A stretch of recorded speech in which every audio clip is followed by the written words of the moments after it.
Dear students, आज मैं आ गई आप लोगों को नया एक टॉपिक लेके, that is the plant tissue. तो ये चैप्टर आपका क्लास 9th के सिलेबस में है। तो प्लांट टिश्यू मतलब अभी आप लोग पूछेंगे प्लांट टिश्यू कहाँ पे है। एक्चुअली चैप्टर है टिश्यू, जिसमें दो पार्ट में इसको डिवाइड किया गया, एक प्लांट टिश्यू और एक एनिमल टिश्यू। तो सबसे पहले आप लोगों को जानना है what is the tissue. Tissue मतलब क्या होता है? जब structurally and functionally similar sales together constitute the tissues.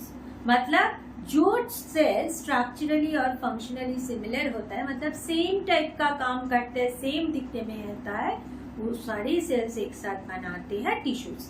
तो टिश्यू का दो टाइप है, एक हो गया आप लोगों का प्लांट टिश्यू और दूसरा हो जाएगा एनिमल टिश्यू। तो आज मेरा टॉपिक है प्लांट टिश्यू। तो प्लांट टिश्यू का ये टॉपिक आप लोग बिना स्किप करके शुरू से एकदम अच्छे से देखेंगे ना, तो मेरा उम्मीद है आप बहुत अच्छे से समझ जाएंगे। तो अब चलते हैं प्लांट टिश्यू की ओर। तो प्लांट टिश्यू का दो टाइप होता है, एक मेरिस्टेमेटिक और एक परमानेंट। तो what is the meristematic tissue? Meristematic tissue मतलब जिसमें डिवाइडिंग कैपेसिटी, मतलब सेल डिवीजन कैपेसिटी है। मतलब सेल डिवीजन कैपेसिटी है मतलब सेल डिवाइड कर सकते हैं। तो आप लोगों को पता है कि सेल जितना डिवाइड करेंगे, मेरा एक वीडियो उसके ऊपर भी है, आप लोग चाहे तो उसको देख लेना। तो सेल डिवाइड करके एक पेरेंट सेल से दो से 4 ऐसे सेल नंबर इंक्रीज होता है। तो सेल डिवाइडिंग कैपेसिटी है, मतलब मेरिस्टेमेटिक टिश्यू का मतलब क्या हो गया कि इस रीजन पे प्लांट का ग्रोथ स्टिल कंटिन्यू, मतलब उसमें प्लांट ग्रोथ होते जा रहे हैं। मेरिस्टेमेटिक मतलब सेल डिविजनल कैपेसिटी है, जिससे नया सेल बनेगा तो पौधा से पेड़ बनेगा। तो इसका आप लोग देखिए 3 टाइप मैंने लिखे हूँ, एपिकल, इंटरकैलरी और लैटरल। अब आप लोगों के सामने मैं एक ड्राइंग बना दी हूँ, जिससे ना आप लोगों को और आसान हो जाएगा पढ़ना।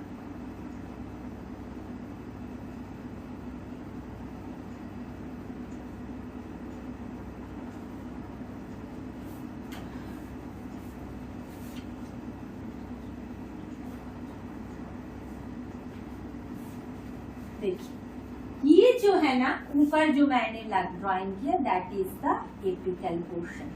एपिकल कहाँ से पोर्शन आया है? एपिकल मींस जो पौधा का एकदम एपेक्स मतलब टिप में रहता है। तो यहाँ का जो tissue, meristematic tissue, they have the capacity to divide further. तो जितना यहाँ पे सेल डिविजन होगा, प्लांट उतना ऊंचाई में बढ़ेंगे, मतलब प्लांट उतना लंबा होंगे। तो दूसरा टाइप हम लोग क्या पढ़े हैं? इंटरकैलरी। इंटरकैलरी मतलब जो बीचों बीच टिश्यूज मैंने ड्रॉ किया। तो ये इंटरकैलरी टिश्यूज मतलब क्या होता है? इसमें ये जो इंटरकैलरी टिश्यू, ये प्लांट को ना आपका ब्रांचिंग में, जैसे देखिए यहाँ पे प्लांट का ब्रांचिंग, जहाँ पे इंटरकैलरी टिश्यूज है वहां से प्लांट का ब्रांचिंग हो रहा है। तो दीज इंटरकैलरी पोर्शंस में प्लांट का ब्रांचिंग मतलब प्लांट का प्रोफ्यूज, मतलब बड़ा होने में, ग्रोथ होने में हेल्प करते हैं। और थर्ड कैटेगरी है लैटरल, मतलब दिस वन। लैटरल मतलब ये प्लांट का मेनली स्टेम को गर्थ में, मतलब डायमीटर में इंक्रीज करने के लिए हेल्प करते हैं। तो मेरिस्टेमेटिक टिश्यूज का 3 टाइप मैंने आप लोगों को समझा दिए। मैं आशा करती हूँ कि कोई भी डाउट इसमें नहीं है आप लोगों का। अब चलते हैं दूसरे कैटेगरी में, परमानेंट, जिसका डिविजन्स भी बहुत सारा है। धीरे धीरे हम समझाएंगे और आप भी धीरे धीरे समझ जाइए। तो परमानेंट का भी 2 टाइप होता है, एक सिंपल परमानेंट टिश्यू और एक कॉम्प्लेक्स परमानेंट टिश्यू। तो सबसे पहले मैं चलती हूँ कि what is permanent tissue. Permanent tissue मतलब that tissue which has already lost their dividing capacity, मतलब फर्दर डिविजन्स नहीं होगा। फर्दर डिविजन्स नहीं होगा मतलब हम लोग परमानेंट हो गए। जैसे बच्चों एक एग्जांपल हम लोग देते हैं कि जैसे आप लोगों का भी डिवाइड सेल डिविजन हो रहा है, इसलिए आप लोगों का ग्रोथ हो रहा है, लेकिन मेरा अभी ग्रोथ नहीं होगा क्योंकि मेरा सेल डिविजन बंद हो गया और उसमें क्या हो गया, most of the tissues becomes permanent, इसलिए मेरा ग्रोथ भी नहीं होगा। आप लोग ग्रोइंग चाइल्ड है तो आप लोगों का ग्रोथ होगा। सिमिलरली प्लांट में भी जब एक पौधा पेड़ बन जाता है तो उसका टिश्यूज मोस्टली सारे परमानेंट हो जाता है। तो परमानेंट टिश्यू का भी दो कैटेगरी होता है, one is the simple permanent tissue, another one is the complex permanent tissue. तो सिंपल का भी 3 टाइप होता है। First one is the parenchyma, दूसरा one is the collenchyma, third one is the sclerenchyma. तो what is parenchyma? Parenchyma tissue क्या होता है? पैरेन्काइमा टिश्यू होता है जिसमें मान लीजिए सेल्स बहुत लूजली अरेंज्ड होता है, मतलब पैरेन्काइमा टिश्यूज का सेल्स ऐसे आप लोग जैसे बीहाइव जैसा होता है, देखते हैं ऐसे ना, बीच बीच में आप लोगों का गैप रहता है, पैरेन्काइमा टिश्यूज में लूजली पैक्ड होता है, मतलब ये गैप रहते हैं। दूसरा क्या होता है, पैरेन्काइमा टिश्यूज का जो सेल वॉल होता है, आप लोगों को पता ही, आप लोग छोटे क्लासेस से पढ़ते आ रहे हैं, प्लांट सेल्स में सेल वॉल और सेल मेम्ब्रेन दोनों ही रहता है। प्रीवियस चैप्टर में आप लोग पढ़ चुके हैं, जो एनिमल सेल्स में सेल वॉल नहीं रहते हैं। क्यों प्लांट सेल में सेल वॉल रहते हैं और सेल मेम्ब्रेन दोनों ही रहता है, ये मैं दूसरा कोई वीडियो में आप लोगों को बताऊंगी। तो पैरेन्काइमा का जो सेल वॉल होता है बहुत पतला होता है। क्यों आप बता पाओगे?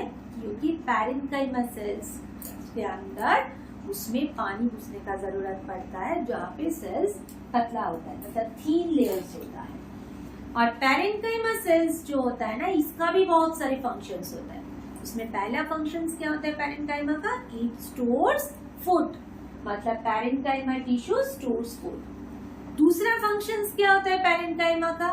It contains chloroplast. तो जो पैरेन्काइमा में क्लोरोप्लास्ट रहेंगे उसको हम लोग बोलते हैं क्लोरेन्काइमा, मतलब क्लोरोप्लास्ट का क्लोरो और पैरेन्काइमा का रेन्काइमा लेके बनाते हैं क्लोरेन्काइमा। तो क्लोरेन्काइमा क्या करते हैं? It helps in the photosynthesis, मतलब फोटोसिंथेसिस में हेल्प करते हैं। और एक टाइप का तीसरा फंक्शंस क्या होता है पैरेन्काइमा का? तीसरा फंक्शंस होता है जो एक्वाटिक प्लांट्स होता है ना, उनके पैरेन्काइमा में हवा भरा रहते हैं, मतलब एयर भरे रहते हैं। क्यों एयर भरे रहते हैं? आप लोग फिजिक्स में पढ़े हो कि जैसे बर्ड्स के विंग्स में भी वो हलो होता है। क्यों उसमें एयर भरा रहता है? क्योंकि एयर उसको हल्का बना देते हैं। अगर मान लीजिए उसमें एयर नहीं भरे रहेंगे तो प्लांट क्या होगा? सबमर्ज से पूरा एकदम बस सिंक हो जाएगा पानी के नीचे, तब प्लांट का जीना मुश्किल हो जाता है। तो इसीलिए उसमें हवा भर के प्लांट बॉडी को हल्का कर देते हैं, which helps them to float on the water।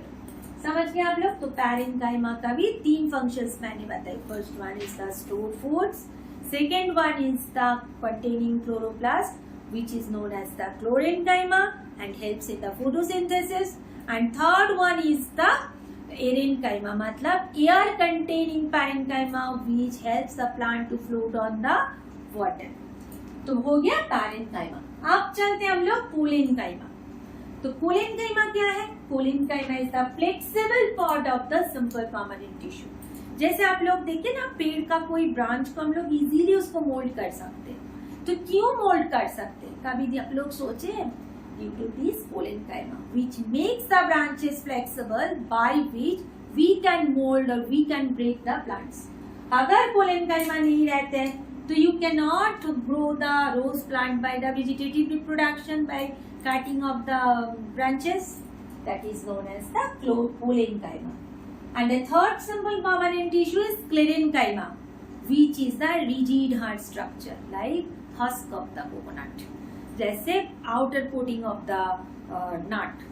तो ये क्या होता है? हार्ड होता है, that is known as the due to the presence of the sclerenchyma, which is the hard tissue।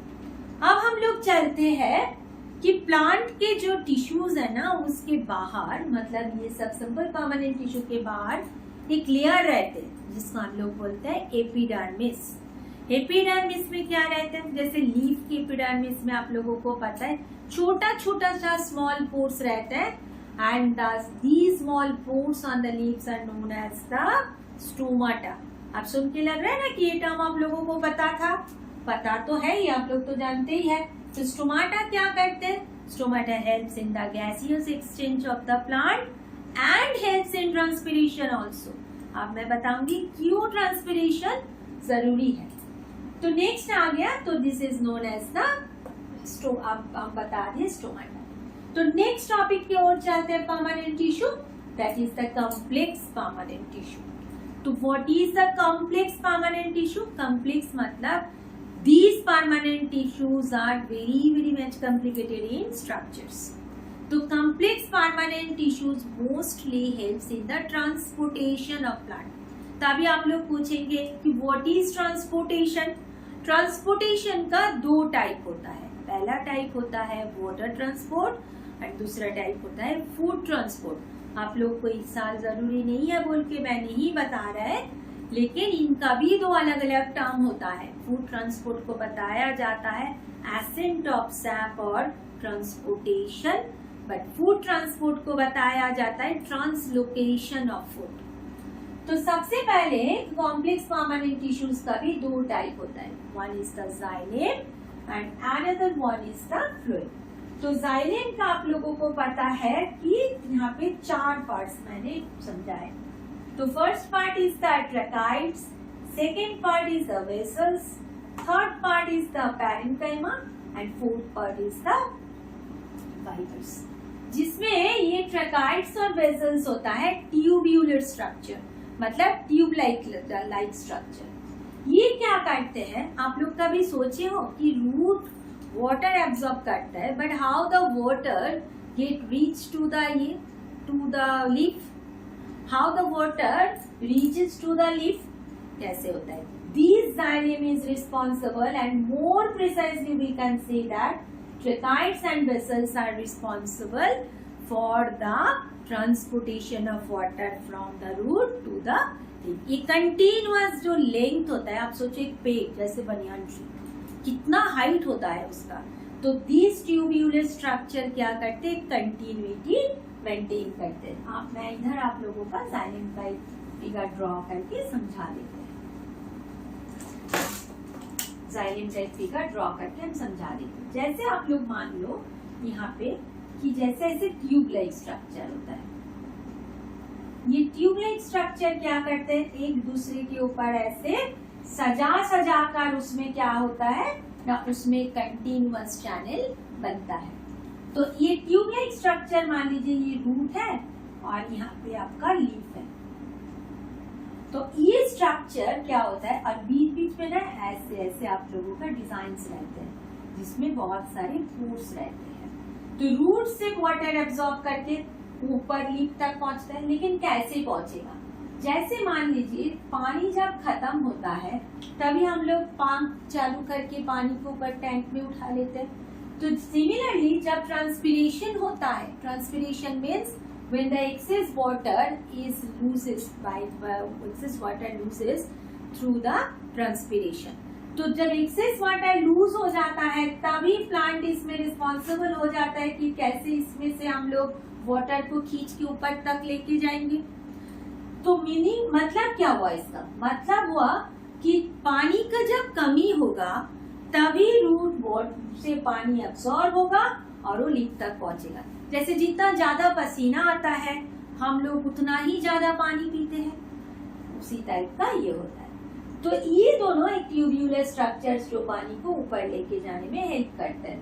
Third क्या होता है, that is the xylem parenchyma. Xylem parenchyma मतलब ये क्या करते हैं, ये मोस्टली प्लांट को सपोर्ट सिस्टम में यूज होता है, मतलब प्लांट का फूड स्टोर करते हैं, कुछ भी हेल्प करता है। फाइबर्स क्या होता है, that is the supportive in function. तो नेक्स्ट हम लोग पे चलते हैं, इसमें जो जैसे ट्यूब्यूलर स्ट्रक्चर हो गया, वाटर ट्रांसपोर्ट करते हैं, और पैरेन्काइमा स्टोर्स फूड बोल दिया। फाइबर्स क्या करते हैं, xylem fibres which helps in the protective in nature. तो द लास्ट कैटेगरी क्या है, that is the phloem. Phloem का आपका 5 सेल्स होता है। First one is the companion cell, second one is the seed plate, seed tube, phloem parenchyma and phloem fibers. तो मैं आप लोगों को एक phloem का भी ड्राइंग बनाकर इधर दिखाते हैं, जैसे यहाँ पे आप लोग देखिए।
तो इसमें आप लोग देखिए कि यहाँ पे एक सीड प्लेट ड्रॉ किया मैंने, फिर उसमें सीड ट्यूब्स है, phloem parenchyma and companion cells.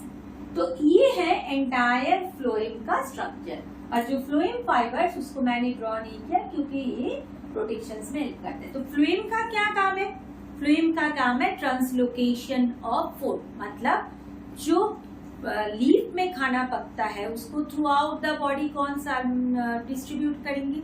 वो फ्लोएम डिस्ट्रीब्यूट करते हैं। तो फ्लोएम क्या करते हैं? मल्टी डायरेक्शन में फूड को ट्रांसलोकेट करते हैं, मतलब फूड को डिस्ट्रीब्यूट करते हैं। तो यहाँ पे आप देखिए डिफरेंट जो फ्लोएम का पार्ट्स है ना, वो उसको हम लोग बताते हैं आपका फ्लोएम का पार्ट। तो दैट इज द, इसमें क्या है, सीड प्लेट में जैसे हम लोग छानते हैं, छाननी का हेल्प, कंपेनियन सेल्स उसको ट्रांसलोकेशन में हेल्प करते हैं, फ्लोएम पैरेन्काइमा फूड को स्टोर करने में हेल्प करते हैं, और दूसरा लास्ट क्या है, जो फ्लोएम फाइबर्स जो फ्लोएम को सपोर्ट देते हैं। तो ये था मेरा एंटायर प्लांट टिश्यू, जिसमें लास्ट जो टॉपिक मैंने आप लोगों को बताया जाइलेम और फ्लोएम।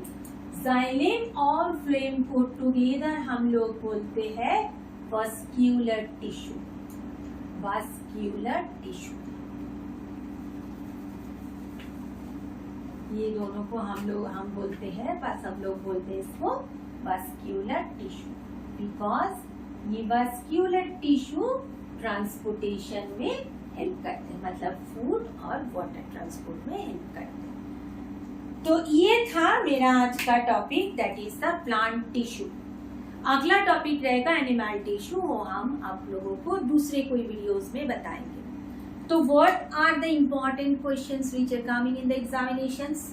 तो फर्स्ट क्वेश्चन होगा कि differentiate between the xylem and phloem. Second questions क्या है? सेकंड क्वेश्चंस होगा draw the structure of phloem and level it correctly. कभी कभी आप लोगों को ऐसे भी हो सकता है कि फिगर उठा के दे देंगे क्वेश्चंस में, और आप लोगों को ABCD करके दिया रहेगा, आप लोगों को लिखना है कि कौन सा क्या उसका पॉइंट्स है। थर्ड क्वेश्चन क्या आ सकता है? What are the types of the meristematic tissues? तो मेरिस्टेमेटिक टिश्यूज का टाइप लिखना है and draw the different meristematic tissue in the given in a diagram. और फोर्थ टॉपिक क्या हो सकता है? फोर्थ टॉपिक हो सकता है कि what are the types of the simple permanent tissue. तो ये most probable questions which can come in the upcoming examinations. तो यही था मेरा आज का वीडियो। मैं उम्मीद रखते हैं कि आप लोग अच्छे से समझ गए। पूरा वीडियो को ध्यान से देखना और जो मैं क्वेश्चंस प्रोबेबल बताए उसको सॉल्व करना।